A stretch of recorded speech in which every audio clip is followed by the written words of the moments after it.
The radical. Fundamental principles of freedom, rational self-interest, and individual rights. This is the Yaron Brook Show. All right, everybody, welcome to Yaron Brook Show on this Tuesday morning. Hope everybody's having a fantastic week. All right, let's jump into it. Although a quick reminder, there will be a show tonight, 7 p.m. Eastern time. There will also be, I've moved the Thursday show to Wednesday. So tomorrow I'll be interviewing Jonathan Honing on the value of having pets, or the value pets represent for you. A lot of material from Leonard Peikoff, a lot of material from Ayn Rand herself. We'll be talking about Leonard's love for his dog and Ayn Rand's love for her cats. This is all in context of a new book that Jonathan has coming out about pets and about pets that has a lot of material in it from Leonard Peikoff and Ayn Rand. So that should be fun tomorrow. It's, as I told you before, a topic I know nothing about, but I'm sure a lot of you do have pets and interested. So it'll be fun to talk to Jonathan, get his insights, and talk about Ayn Rand's and Leonard Peikoff's approach to the issue. So that'll be 7 p.m. tomorrow night Eastern time, and yes, no show on Thursday night. All right, let's see. As usual, tons to talk about. Okay, let's start with the most controversial topic on our list, and that is immigration. So there is clearly this crazy situation going on the southern border of the United States. It's been going on for years, but it seems to only get worse over time. And that is that thousands of people every day, hundreds of thousands by the month, are showing up at the southern border of the United States. They're not even trying to come in illegally and escape detection. They're coming in and basically announcing that they're asylum seekers and they want asylum in the United States. They, I guess, get registered, which is consuming massive amounts of resources, huge amount of paperwork and everything else. And then they get sent somewhere. Some of the southern states are sending them over to New York and Chicago and other places. Some of them in the state, and basically they're sent somewhere to basically await for a decision about their asylum status, with the hope that they get accepted. But even if they don't, their assumption is that it'll take years to hear, because there's so many people coming across. In this context, there's so many people coming across that the immigration courts have no way to keep up with this. There's no way for them to keep track of this issue. So their assumption really is that they'll just, be here until the courts decide one way or the other. If the courts decide against them, they'll try to stay illegally. If the courts decide for them, and only a small fraction of them, the courts are actually going to decide for them. The courts are pretty stingy when it comes to asylum, so it's not like all of these hundreds of thousands of people are going to get asylum in the United States. That's just not going to happen. And so they figure they're going to stick around until then, and why not? And the absurdity of it is that at the same time as the administration is letting them in, they cannot work, right? Because they're not legally in the United States as legal residents. They're here on the status of waiting around for the decision to be made on their asylum status. So they are basically recipients of welfare. So the United States provides welfare. I mean, the United States has become like Germany and Sweden. Come over here, and we'll give you a check, and we'll give you housing, and we'll take care of you. Now, this is nuts. This is exactly what Milton Friedman talked about when he said, open immigration and welfare. But here it's even more absurd, because it's not like they even have the option to work. They don't. They're being brought in here, or they're coming in here with no ability to work.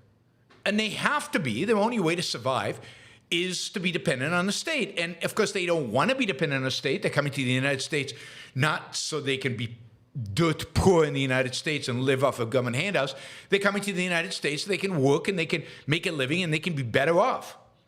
But we don't allow them that. We don't make that possible. So you've got a crazy, nutty situation where we're bringing in hundreds of thousands of people into the country who are not allowed to work and who now have to live on welfare. And of course, this is going to cause resentment. And of course, this is going to cause problems in the cities where they live in. And of course, we penalize employers for hiring illegal immigrants, which is nuts, right?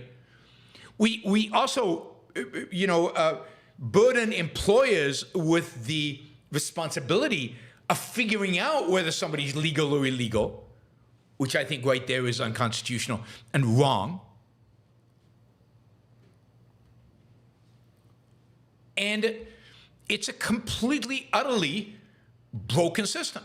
Completely. And yeah, there is an immigration crisis. There's a border crisis. There's a massive immigration crisis. We're not allowing in enough people who actually want to come here to work and facilitating their ability to work. And we're bringing in people who are going to be welfare recipients. And by definition, we don't allow them to work. So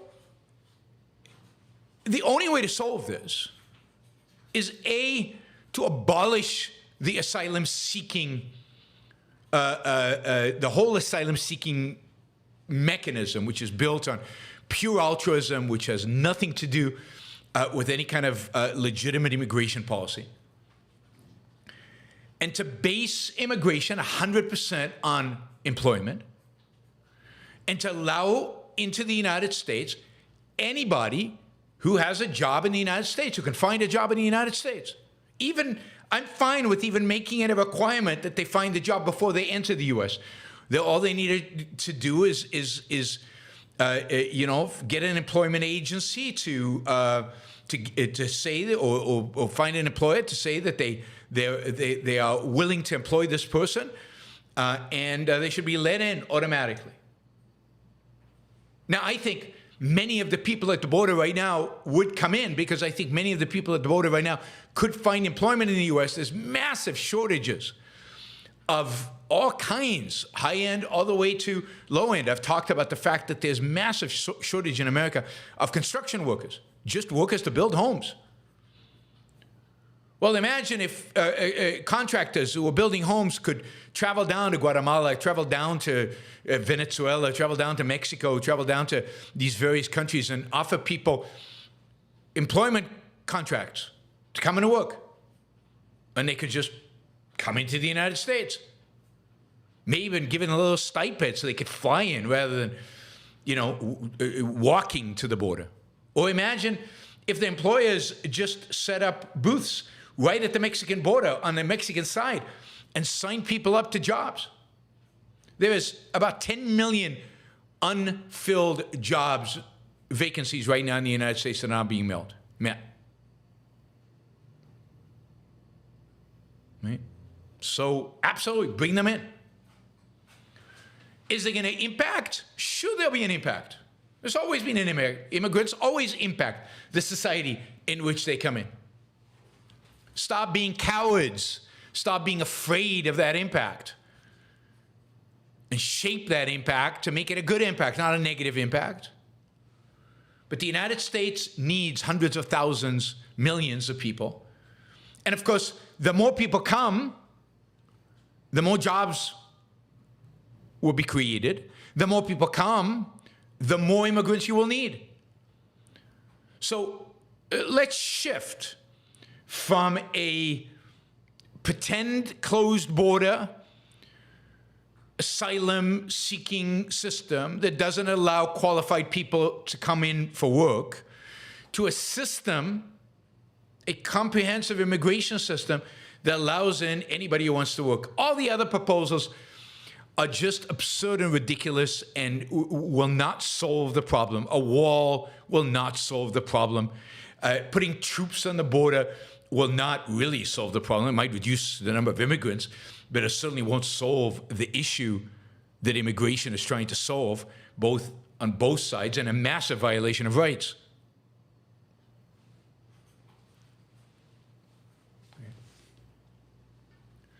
So, immigration is to a large extent how this country was built. Immigration is necessary for the country to continue rapid economic growth. Immigration will only make this country better, stronger, but it has to be immigration around actual employment, not immigration around welfare, which is what immigration is today, or at least a portion of immigration is today. That portion, large portion, that constitute what's going on in the South. I mean, it's better not to register them. It's better to allow them in as illegal immigrants than it is to register them as asylum seekers, because illegal immigrants cannot get welfare, so illegal immigrants actually have to work, and that makes them productive residents of the United States, which is much better than asylum seekers who come into the country and who get welfare automatically, immediately. It really is an insane system. Nobody's proposing the right thing.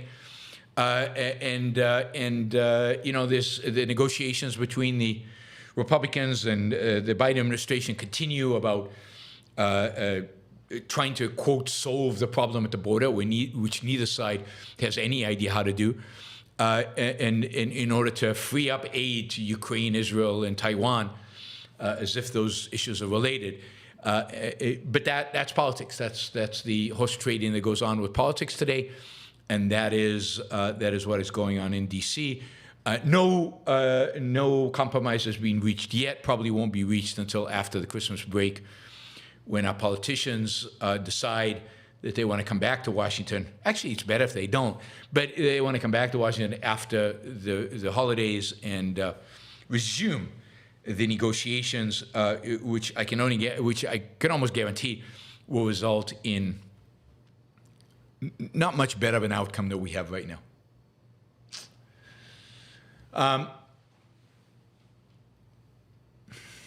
Yeah, it is truly insane that there is no discussion of rights. There's no discussion of the rights of the immigrants. There is no discussion of the rights of Americans. That nobody cares about individual rights, right? I mean, even the people here on my chat who object, individual rights are not an issue. I mean, we have become a world of pragmatists. The reality is that immigrants have individual rights. They have a right. A border doesn't, eviscerate their right. They haven't offended anybody. They haven't hurt anybody. They haven't violated anybody's rights. And yet, they are treated as criminals. Americans have rights. They have a right to employ whoever they want. They have a right to invite to stay at their house anybody they want. They have a right to invite anybody they want. But rights? Nobody talks about rights. Even among so-called friends of ours here on the chat, the issue of individual rights never comes up, right? Every individual rights are a universal principle, and the Founding Fathers understood rights to be a universal principle. Rights don't end at your border. Rights don't end your border. It's just a question of whether your government has an obligation at the border to protect those rights or not.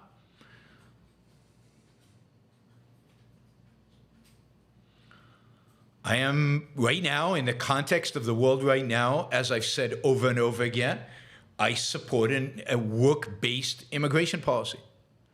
And I understand that rights are going to be violated, but I just don't see how in the context of the world in which we have right now, we are going to be able to pass anything better than that. In an ideal society where rights are protected, sure, I'm for open borders. Absolutely. Open borders that screen for criminals and terrorists and infectious diseases. But absolutely, I'm for open borders in an ideal society. But in the world in which we live today, I recognize that in the world in which we live today, we violate rights all the time, sadly. But I want to minimize the violation of rights. And the way to minimize the violation of rights is to free up immigration as much as possible,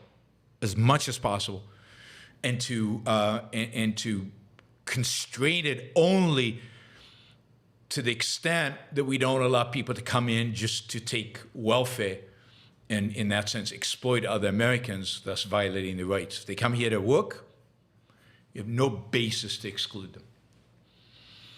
Talk about immigration and attitudes towards immigrants. Donald Trump seems to, exceed himself, with every cycle, and of course exceed himself in his nastiness, obnoxiousness, and irrationality on an ongoing basis. But that is what ultimately makes him appealing to many of his voters. This is why people vote for him. They vote for him because he's willing to say things like, that a lot of people believe, things like poisoning the blood of our country. Immigrants poisoning the blood of our country. Which, as many people have already mentioned in the press, is almost a direct quote from Hitler in terms of Jews poisoning the blood of the country. It is a disgusting, xenophobic, horrible statement. Horrible statement. Right? Of somehow mixing the blood of Americans with immigrants. I am as an immigrant. I'm an immigrant. I guess I'm poisoning the blood, or my kids are. I'm probably not going to have any kids with a non-immigrant. My wife's an immigrant too. So maybe my kids, as children of an immigrant, is going to poison the blood of whom?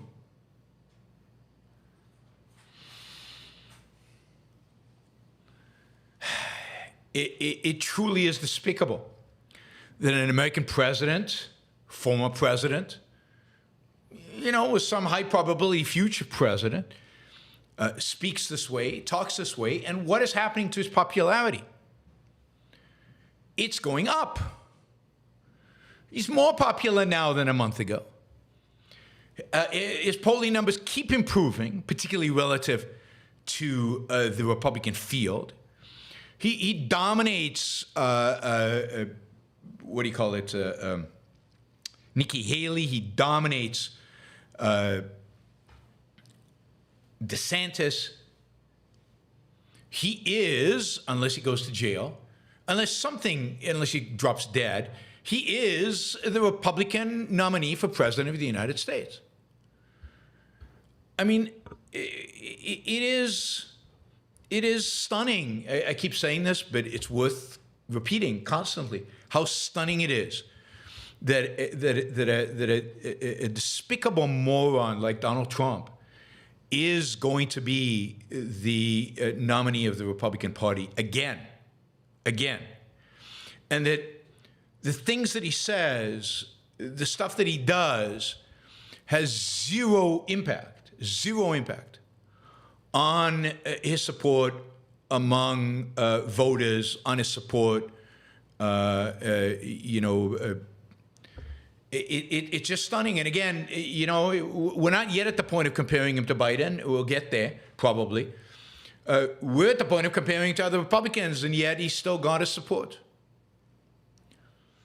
It's truly a symptom of the fact that the Republican Party per se, and the Democratic Party, but in this context, the Republican Party, is a completely bankrupt, empty, meaningless, shallow political party. It is an entity that should disappear.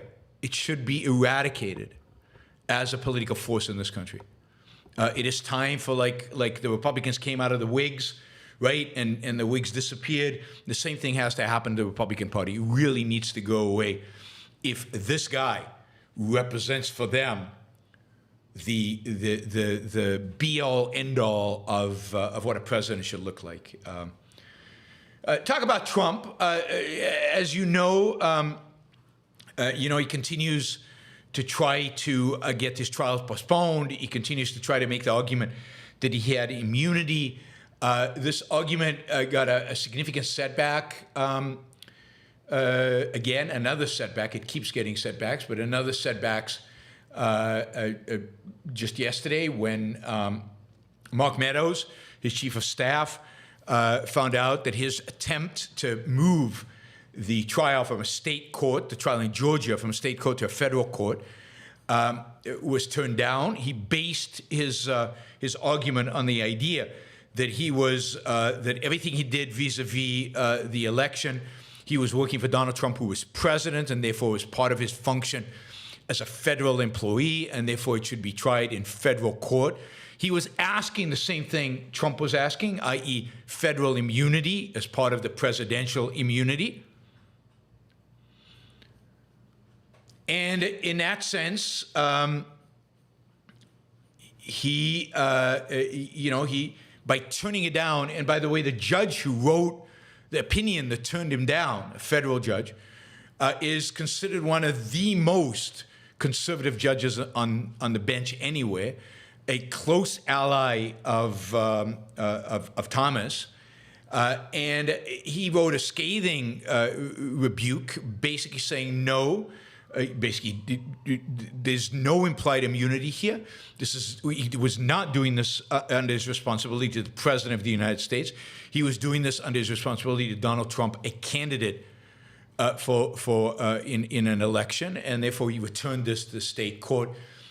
Again, the one chance Republicans have to save themselves is if Donald Trump goes to jail and somehow withdraws from the election or cuts a deal in order to avoid jail, or something like that. That is the only chance Republicans have to somehow redeem themselves from the disgrace of choosing Donald Trump as their candidate. And then, of course, in the context of the Georgia thing, Rudy Giuliani was just found guilty of defamation, and he has to pay $146 million, which I have to admit, as I think it's well known how much I despise Rudy Giuliani, so I can't say I feel bad about that one. All right, let's see. All right, before we get to that, let me just remind everybody, Super Chat is available. You can ask questions. You can make comments. The stickers are available. You can support the show. We also have a poll going on, a poll that is quite surprising. Favorite economist, Mises, Hayek, Friedman, or Sol? At least for anybody who is an advocate of liberty, this should be really easy. And it's surprising how uneasy it is. I'll get to why I think it should be easy in a little while. But it is a little surprising from my listeners that this is how the poll is bending. Okay, but it is surprising. I didn't write best or most important. I wrote favorite, so maybe that is it. All right, let's see. As usual, people like, you guys distort what I say and pervert what I say. I have not said anything negative about anybody voting for Trump in a general election. Haven't said that. Didn't say a word about that. I talked about it in the context of a primary. Talked about it in the context of this is the best guy this is the guy the Republican Party can nominate. I talked about it in the context of the primary and in the context of the Republican Party. In a context between Trump and Biden, I have an opinion about who you should vote for, But we haven't talked about that yet, and I haven't said anything about people voting for one or the other as anything negative or otherwise. All right, let's see. What else did I want to say? Yes, I wanted to say that tonight there'll be a show, 7 p.m. East Coast time. And then I want to talk about, so we'll talk about that. And then tomorrow we've got Jonathan Honing on the show, an interview with Jonathan Honing about loving pets. Pets, yes. So a topic I know nothing about. I don't have pets, never have had pets. Anyway, we will see. So that's the plan for tonight and tomorrow. Of course, there'll be news roundup shows every day, I think, this week, unless something happens.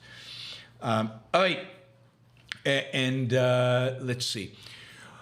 We talked quite a bit since October 7th about kind of the rise in anti-Israeli and anti-Semitic views in the United States.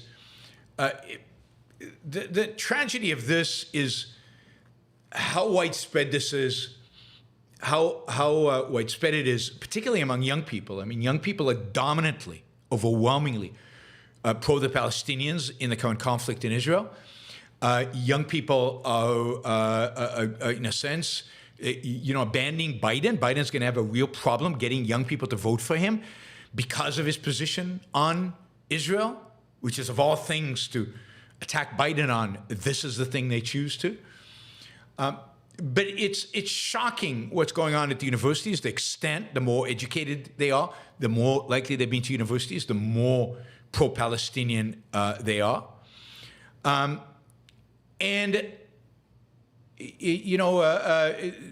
just saw this post that yesterday there was a pro-Israel event hosted by, I guess, the Jewish community in New York City. Had 3 speakers, including, the Israeli mother of the 19-year-old who was raped and held captive by Hamas, right? And this was going to be in New York. The consequence of at this event in New York City, there was massive number of protesters. They started banking on the event facility, would not let the event go forward, chanted, sneered, banged on the doors, and they were doing this so violently that the NYPD had to be called. All the guests had to be escorted from the premise in an NYPD van, and the event had to be canceled, and everybody moved. It fascinating is that, and as you see video after video after video of this, everybody among the protesters, most of the protesters, have their faces covered. They are masked in one way or another, face masks, all of them, shouting just the most hateful stuff, and sneering as if they have some kind of moral superiority. This is New York City. In New York City today, for Jews to assemble to do an event, they need protection. And indeed, the protection is so weak that these Jews can't even have the event. The event needs to be canceled because everybody is so intimidated by thugs, pro-Palestinian thugs, who are now dominating the debate, dominating the discussions, and dominating New York streets. It is shocking and disturbing and horrific, but it should not be a mystery. There is an excellent article today on Free Press, this is Barry Weiss's Free Press, about the fact that anti-Semitism and anti-Israel sentiments are being taught in American kindergartens all the way up to high school. And I'm not talking about private Muslim schools where, I don't know, the Islamic community or whatever. I'm talking about public schools on the public dime. In one Midtown Manhattan school, they did this whole project about why do people have different noses, with a clear anti-Semitic theme to this. This is a teacher who's won prizes and got the highest distinction, the Big Apple Award, the highest distinction for a city teacher, for being, quote, liberation-inspired educator. Now, you know what liberation-inspired means. This is a woman, you know, who her education mission is centering Arab narratives the way my schooling never did. Or, you know, she shares collective action guides on how to, quote, speak with your child about Palestine and how to, quote, colonize your teaching.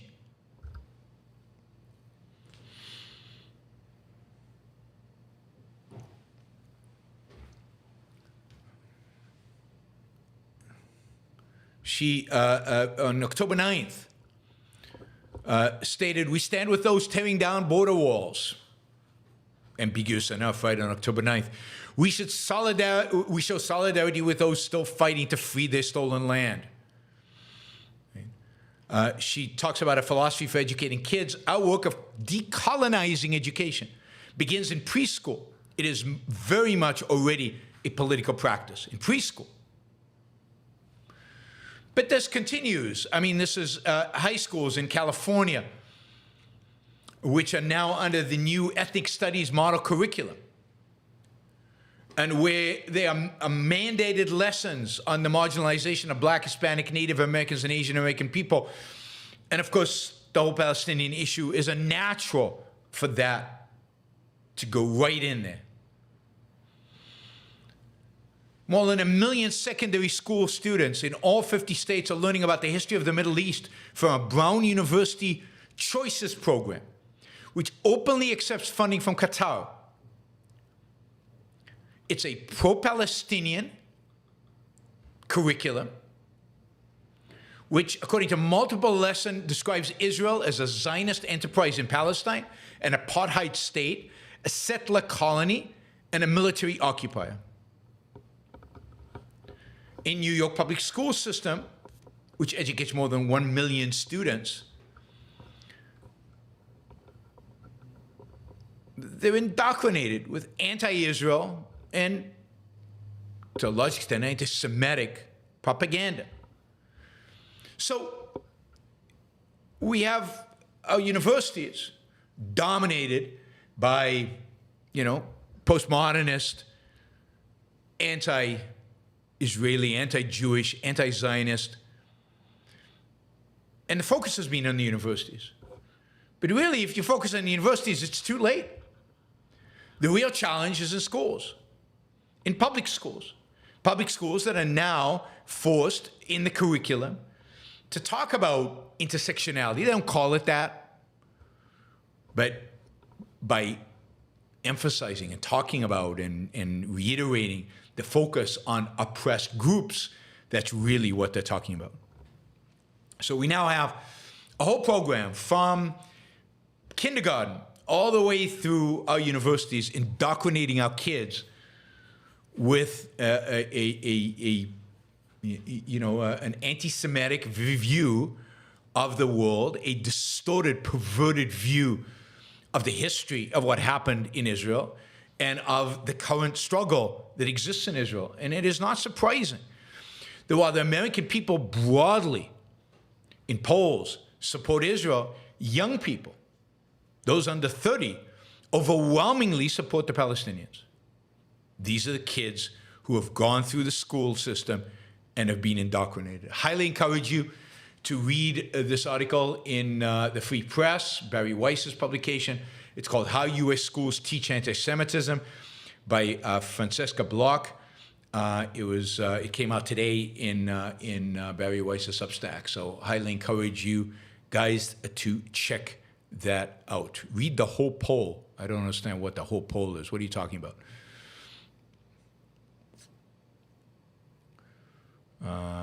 I don't know what you're talking about, Wanda Freeman. Which poll?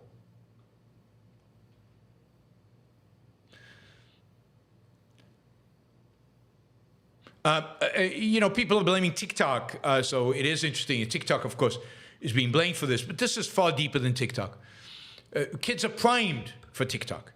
They're primed for the ideas in TikTok. They're primed for the ideas in TikTok off of this. What do you mean read the whole poll? I don't know which poll you're talking about, but I've seen many polls, several polls, that have been clear about the attitude towards Israel and the Palestinians.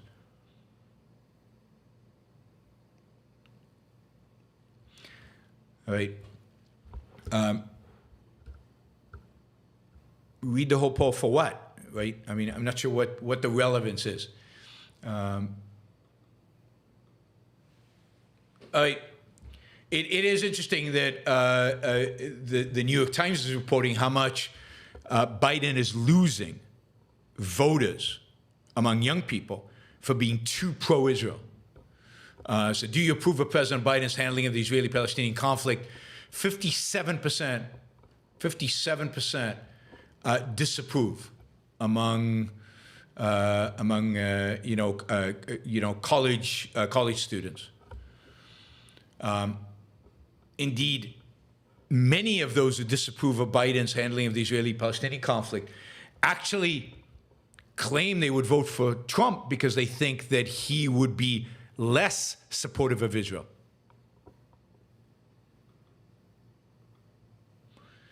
All right. Okay, Ryan asked a question relevant to this. What percentage of young people who support Palestine are actually philosophically corrupt versus being misled about the history? The history I was taught, it would be impossible to support Israel. Yeah, I mean, I think a big chunk of them, it's because they've been misled by the history. But the teachers are clearly motivated philosophically. So I don't think that it's necessarily that the students are philosophically corrupt, although they could do a little bit of research and they could stop chanting chants where they don't even understand the words. They don't know what they refer to, like river to the Sea, and they can't name the river. Intifada, and they don't know what an intifada is, and they don't know when the last intifada was and what it refers to. So, you can't blame them for not investigating what they're chanting, not being curious about what is going on, accepting their teachers blindly. But yes, the whole point of what I just said was that these kids are,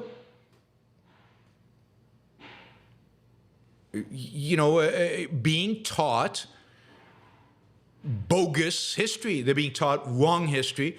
They're being taught it from kindergarten. And it's not just history, right? They're also taught that the oppressed are to be admired, are to be taken care of, always have virtue on their side. And that is very much embedded in Christianity, and it's very much embedded in woke culture. So it's very easy for that idea, right? It's very easy for that idea to be picked up by young people because it's everywhere. Who questions altruism? And this is just an application of altruism. Just an application of altruism.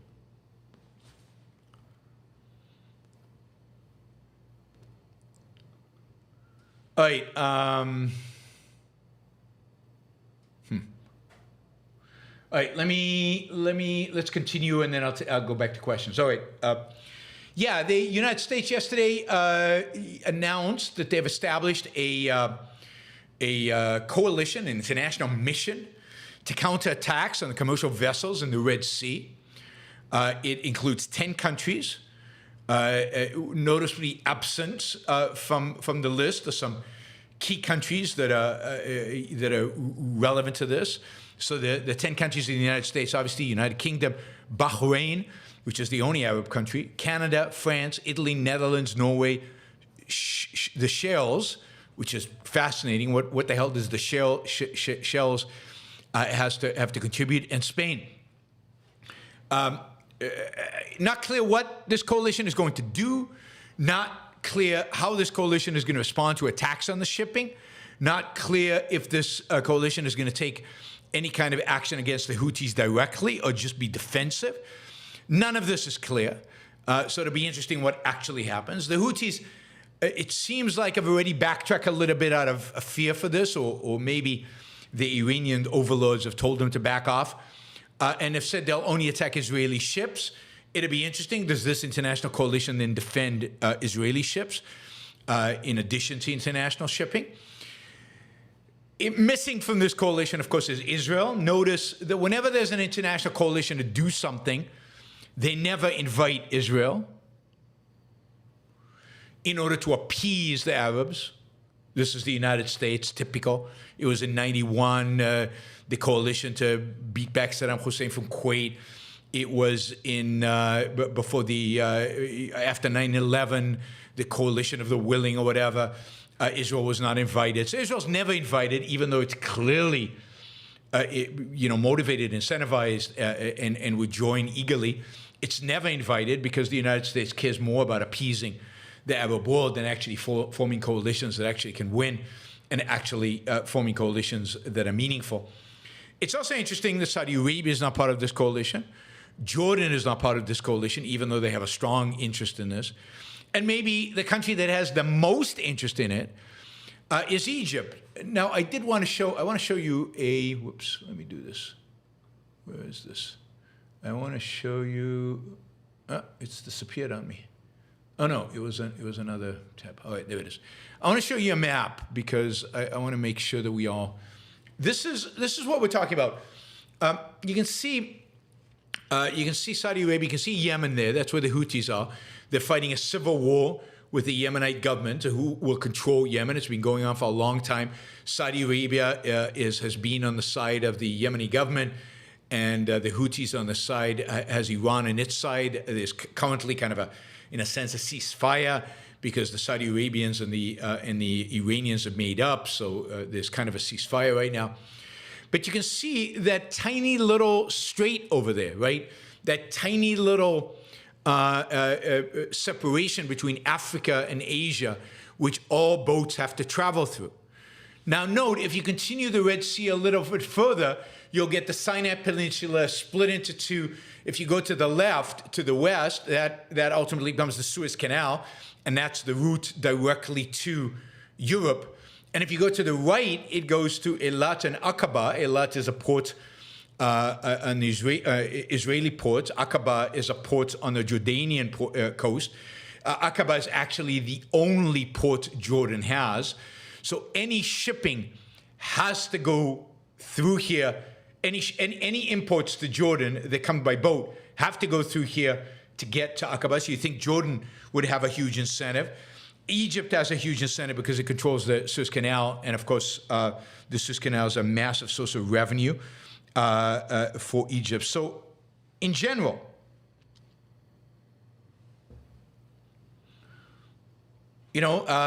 this is one of the most important shipping, what do you call it, narrows, shipping areas in the world. Everything that goes to the Suez Canal has to go through here. No other way. The only other way to get to Europe is go around Africa. Around Africa. So just thought a map. Up above Yemen is Oman, Saudi Arabia. You can see on the other side of the straits, you get Djibouti, Eritrea, Sudan, Somalia. You can see this is where the Somali pirates operated. This is why it was such a big deal when they did operate, and why by constraining that strait between Djibouti and Yemen, you can shut down a big portion of global shipping. Another challenge that global shipping has right now is the fact that the Panama Canal, to a large extent, is shut down. There it's shut down because there's just not enough water because of drought conditions. In Panama, there's not enough water. I didn't even know that it required kind of fresh water to fill the canal. I thought it was all from the ocean. But the Panama Canal is functioning at a very low level, and therefore very few ships are traveling there. So generally, to get from Asia to Europe is super difficult and super expensive these days. And I wouldn't be surprised if you see increasing cost of goods resulting from the supply crunch created by all of that.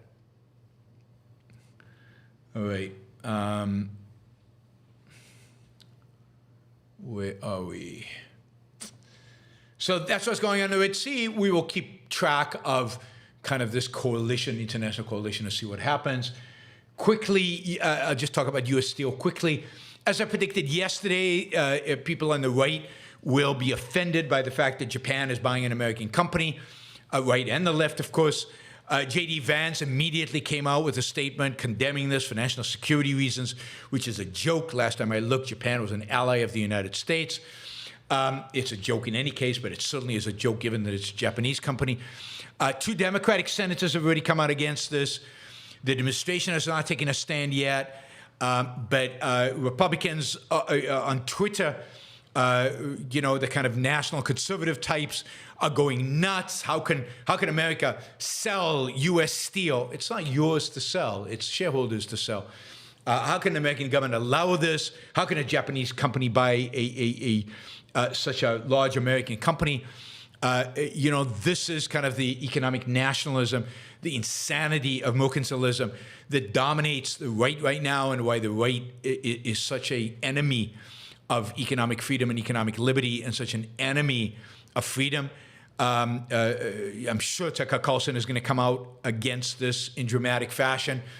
Of course, one of the reasons U.S. Steel has failed is because of the subsidies and all the protectionists. I mean, think about the tariffs that Trump passed. U.S. Steel didn't fail, but is not, has gotten to the point where it needs to sell. Think about all the protectionism that Donald Trump, all the tariffs, the steel tariffs. Did it protect U.S. Steel? No, it probably hurt them. And indeed, by the way, one of the reasons a Japanese company wants to buy U.S. Steel company is because it's a way to get around those tariffs. It's truly stunning. This is not an American first strategy, tariffs. It's not an American first strategy to prevent the sale. It is an American last strategy, and always has been and was when it was done, and still is. Anyway, U.S. Steel is now, or will be soon, Nippon Steel, unless everybody can convince the Biden administration to challenge this, which might happen. We'll see. All right, finally, we have it turns out the Pope, has been a progressive pope. He's been accused of being a progressive for a long time, and he has just announced, in I think what is pretty revolutionary, that priests can now bless same-sex couples. So you can have a Catholic wedding, it appears. Now, this is a radical shift, and I'm sure there are a lot of people within the Catholic Church are really upset. But this will go a long way, I think, in the world out there to normalize gay marriage. It is fantastic. It is good, but it is pretty radical, and we'll see how this kind of creates conflict within the Catholic Church, and what happens, right? Abu Yin says he's objectively non-biblical. That's a really funny statement, Abu Yin, as if any pope is biblical, as if any of them know what the Bible actually means. I mean, it's pretty funny, right? Not to mention all those priests who sodomized young boys. I'm sure they were very biblical. I mean, the Catholic Church has never been biblical. It's a political institution that is engaged in power, and has a set of belief that is malleable, that is going to change constantly, right? I mean, at the end of the 19th century, the Pope decided that usury, or at least some level of usury, was okay. The Bible didn't change, and yet they keep changing how they interpret the Bible constantly, right? I think it's wonderful because I think it's wonderful because it is more normalization, a greater normalization of gay marriage, which I think is a positive thing. So yes, so I care because I think it helps normalize the phenomena, and it'll make it less likely that religionists of the future will do, or Supreme Courts in the United States will do away with it. I have no idea the details of this, and I don't know if blessing gay marriage, I don't know if that means actually performing a marriage ceremony. I don't know what exactly it means, but here clearly he is approving the blessing of gay marriage. I guess he's approving of gay marriage. I think that's a good thing.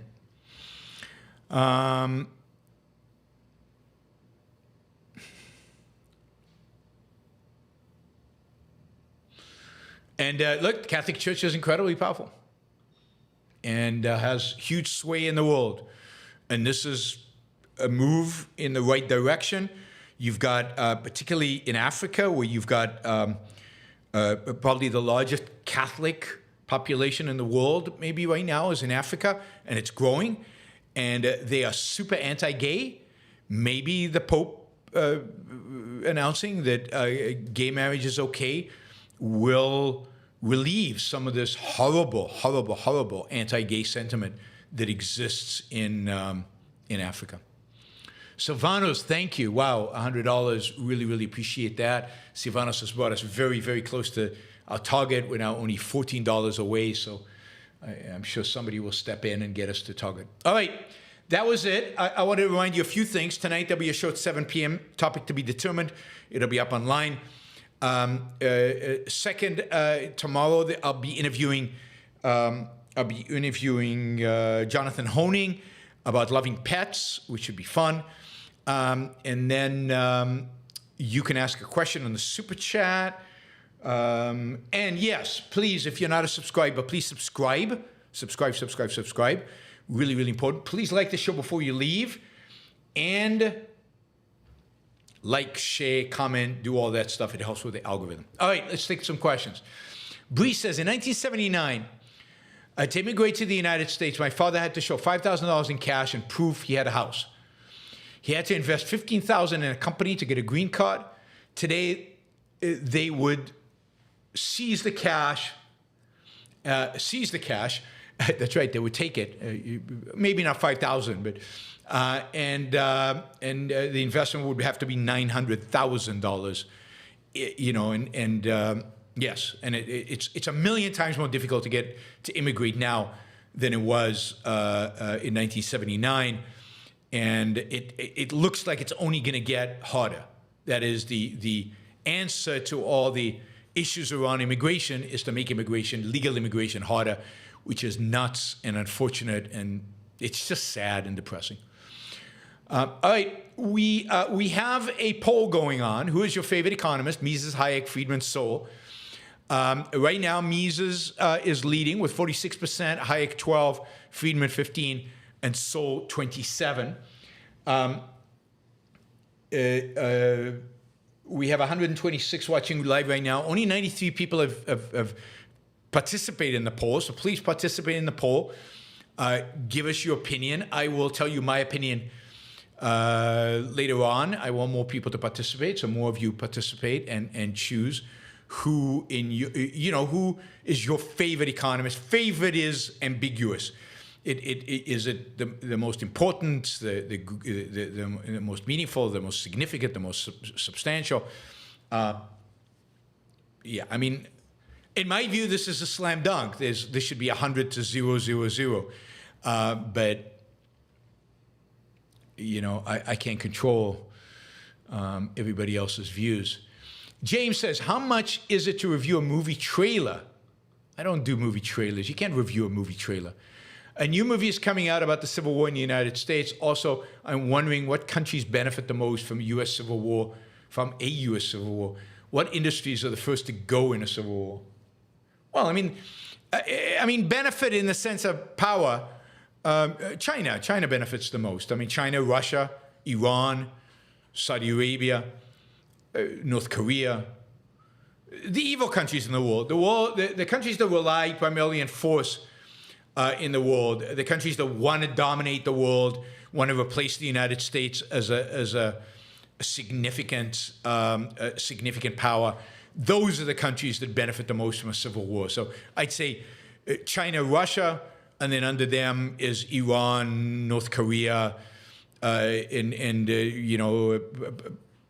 Saudi Arabia. It's not clear because Saudi Arabia also benefits from the United States, but certainly the axis of evil. Everybody, any authoritarian regime benefits from an American civil war. In terms of industries, I don't know what it means to go, but a civil war would disrupt the ability to produce and to export. Technology would decline. Chip industry would move, whatever's left of it in the United States would move away.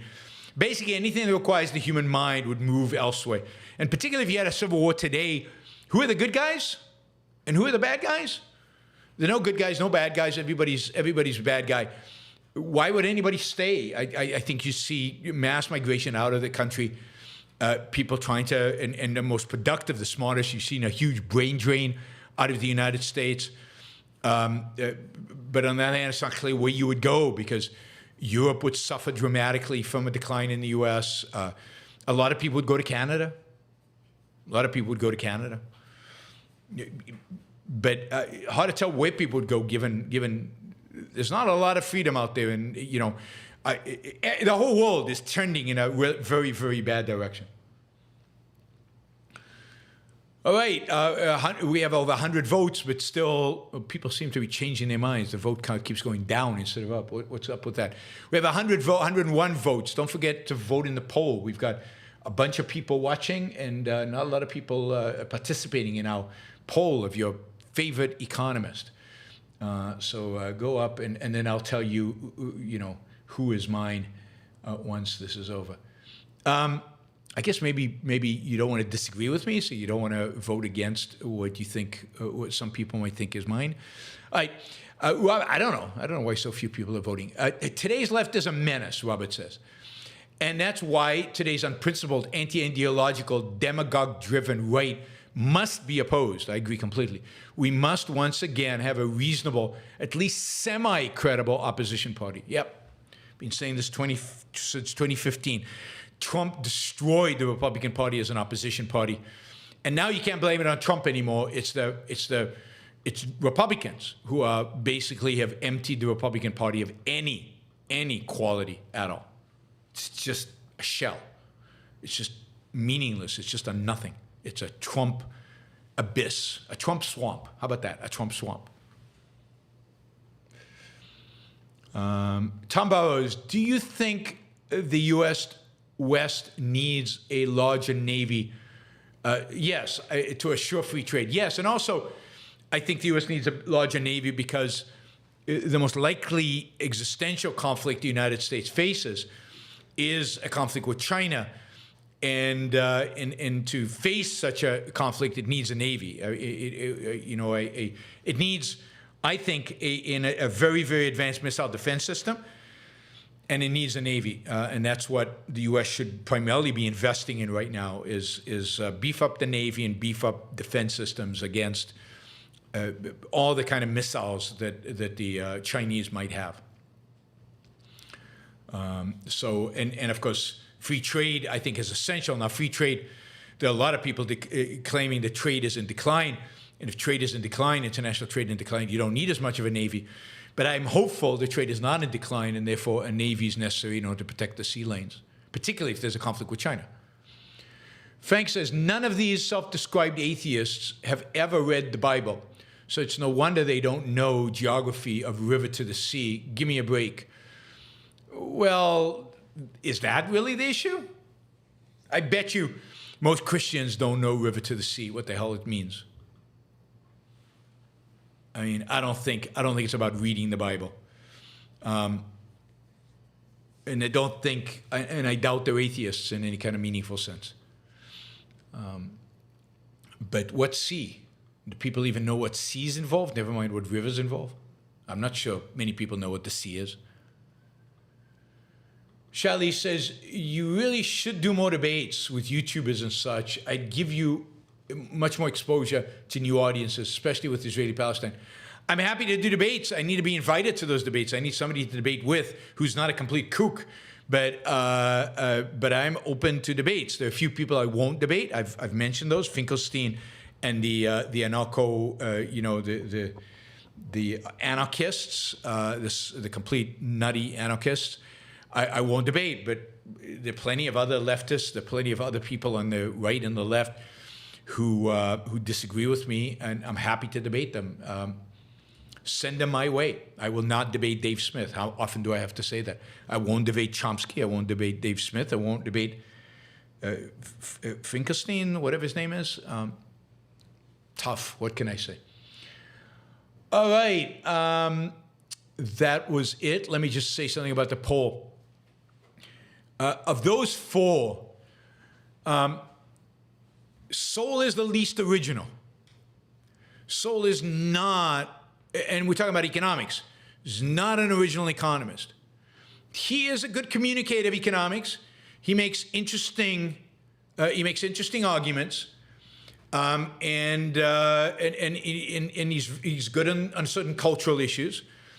But as an economist, he's a free market economist, but a mainstream free market economist. He's not an original thinker. He doesn't expand the envelope. He doesn't make it bigger in any significant way. Jordan Peterson is a hack across the board. Friedman is pretty good. He's pretty good. He's an excellent communicator. Of all of these, Friedman is the best communicator of economic principles, maybe the greatest communicator of economic ideas ever. He is great at taking difficult economic ideas and simplifying them and providing those explanations. He is mixed on some of economics. He buys way too much into conventional analysis. He is terrible in his presentation of the epistemology of economics, although so are the others, really. He's good at most things. He was bad on a central bank until the very end of his life. He was pro-central bank. He was a supporter of a central bank. God, I have fans of Dave Smith on this chat. Why do you even bother coming here? God, Dave is such a empty hack. I mean, he's such a nothing. And you guys are here on my chat promoting him? Come on, give me a break. All right. Hayek is a really good thinker when it comes to economics. I don't think he's a particularly original thinker when it comes to anything else. He's a good economist when it comes to a lot of things, although, again, it was very compromising and mixed on things like a central bank, but also on elements of a welfare state. I mean, the only economist on this list who is a true, unabashed, uncompromising advocate for laissez-faire economics, for freedom, for capitalism as the system of private property, of capitalism as a system of no regulation, no redistribution, a complete dedication to individualism and to free markets, truly free markets, and who was an original economist and an original thinker and really somebody who pushed economics dramatically forward, who contributed dramatically to economics, is Ludwig von Mises. Mises is the greatest economist probably who ever lived. He is the most important economist certainly of the 20th century. Somebody mentioned Say. Say was a great economist of the 19th century, and Say should have been on this list. And I would say Mises and Say. Say is definitely up there.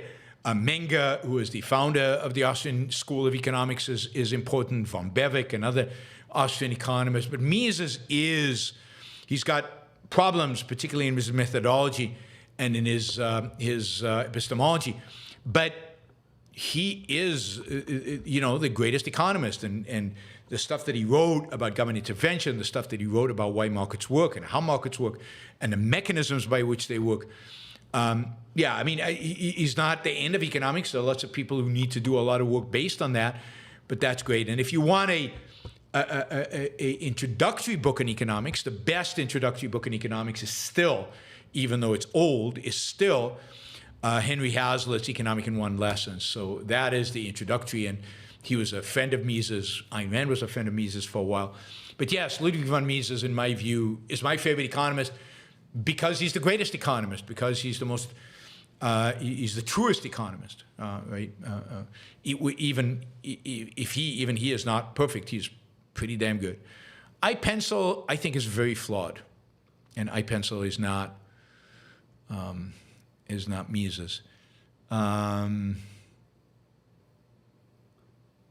Hazlitt is a hack. Give me a break. Let me throw up for a second. And no, Hazlitt is a genius. Hazlitt is amazing. Is an amazing communicator of economic ideas. Again, Hazlitt is not an originator. He is not an originator, but as an application, and as somebody who communicates, he is brilliant.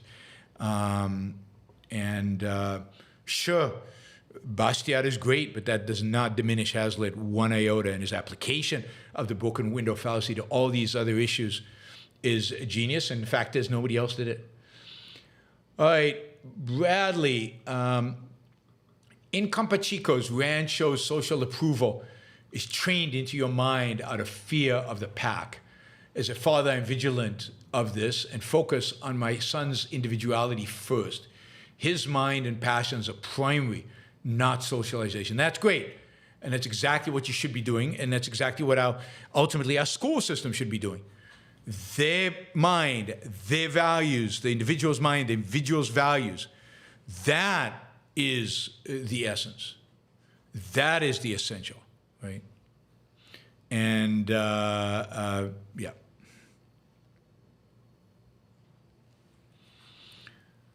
All right. And schools, that's how schools should be. Okay. Urban, final question.